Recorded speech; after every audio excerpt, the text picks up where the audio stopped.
Biblical archaeology can be about famous stories and the popular characters of Scripture. Sometimes, however, it's just those little discoveries that remind us this grand story is true. For the Colson Center, I'm John Stonestreet. This is Breakpoint. No one names their son Jehoahaz. It's too tough to pronounce. On the other hand, most of us know a Josiah or two. Not only is it a much more pronounceable name, but as we read in 2 Kings chapter 22, Josiah was 8 years old when he became king. He reigned in Jerusalem 31 years. He did what was right in the eyes of the Lord and followed completely the ways of his father David, not turning aside to the right or to the left. See, King Josiah stands out among Judah's final monarchs. Not only did he refuse to take part in idol worship, he tore down high places and the Asherah poles, and he reinstated the worship and feast of the true God. According to the Bible, Josiah did all of this because of a discovery in the temple of a scroll of the law, which had long been neglected and forgotten.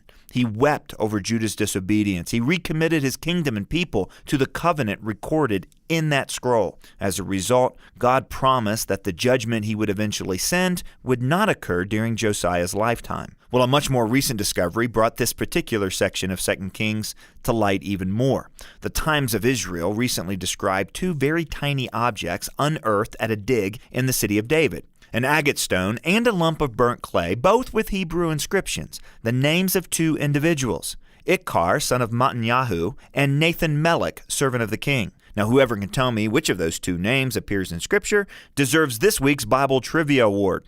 These were seals, you see, the kind once pressed into wax or dipped in ink to sign letters. According to Yefteh Shalev of the Israeli Antiquities Authority, where those seals were found sets the 2,600-year-old signets apart for archaeologists. See, they were discovered in the remains of what was likely an administrative building that dates back to the 8th century BC. Many such artifacts hit the antiquities market, but no one's really sure often where they come from. These, however, were found in their true archaeological context.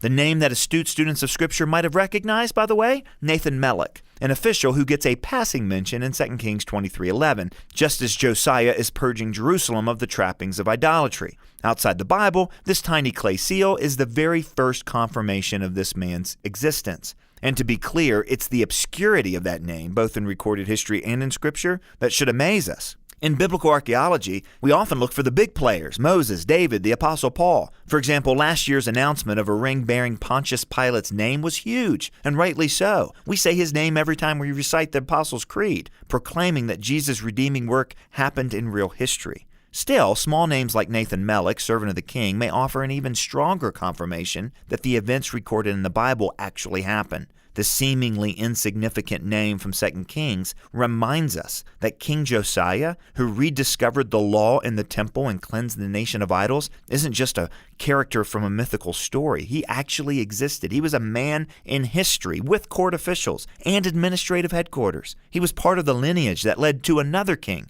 that lion who sits on the throne of Judah and who's ushering in a kingdom, one that, unlike ancient Jerusalem, will never, ever be conquered. Now, of course, we don't believe this big story because someone unearthed a piece of clay with an obscure name on it. But it is exciting to see how even the smallest details in Scripture can hold up under the digging and all the scrutiny.